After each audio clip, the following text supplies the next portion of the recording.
অতিমাত্রায় যারা চকলেট পছন্দ করে, চকলেট ছাড়া যাদের একদিনও চলে না, তাদের জন্য বেস্ট অপশন হচ্ছে এই ডার্ক চকলেট ফাজ ব্রাউনি। এই ব্রাউনিটা যে কত মজা আর এত চকলেটি যে আপনার মুখে দিলে খালি মুখে দিতেই মন চাইবে। তো আজকের এই রেসিপির জন্য আমি এখানে ডার্ক চকলেট আর মিল্ক চকলেট ব্যবহার করেছি। দুইটা মিলিয়ে 100 গ্রাম নিয়েছি। তারপর বাটার নিয়েছি এখানে 100 গ্রাম আর তেল নিয়েছি 40 গ্রাম। এখন এগুলোকে ডাবল বয়লারের সাহায্যে গলিয়ে নিয়েছি। চিনি দিয়ে দিচ্ছি এখানে 1 কাপের একটু কম, মিষ্টি পছন্দ অনুযায়ী। আপনারা যদি মিষ্টি বেশি পছন্দ করেন তাহলে বেশি দিবেন। এখন শুকনো উপকরণের জন্য ময়দা নিয়েছি 100 গ্রাম, 90 গ্রাম আর কোকো পাউডার নিয়েছি 50 গ্রাম। সামান্য একটু লবণ দিয়েছি।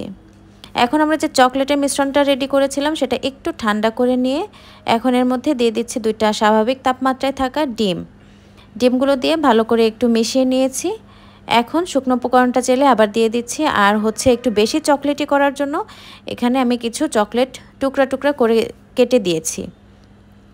এখন একটা সুইস রোলের মোল্ডে আমি বেকিং পেপার বিছিয়ে এটাকে ঢেলে দিচ্ছি। একটু সমান করে বিছিয়ে দিব যাতে সব সাইডে সমানভাবে থাকে। একটু ট্যাপ করে নিব আর উপর দিক দিয়ে আরও চকলেট দিয়ে দিচ্ছি যাতে এটা আরও বেশি চকলেটি হয়।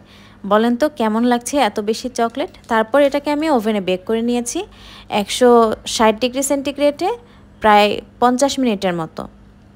তারপর ঠান্ডা হওয়ার পর এখানে বের করে নিচ্ছি। উপর দিকটা দেখে বুঝতে পারছেন ব্রাউনিটা কত সুন্দর হয়েছে, পারফেক্ট হয়েছে। আর ভেতর দিকটাও দেখিয়ে দিচ্ছি। আমি এটাকে আমার পছন্দ মতো টুকরা করে কেটে নিচ্ছি। আর আপনারা যারা ব্রাউনি অর্ডার করতে চাচ্ছেন অবশ্যই 1 থেকে 2 দিন আগে অর্ডারটা কনফার্ম করবেন।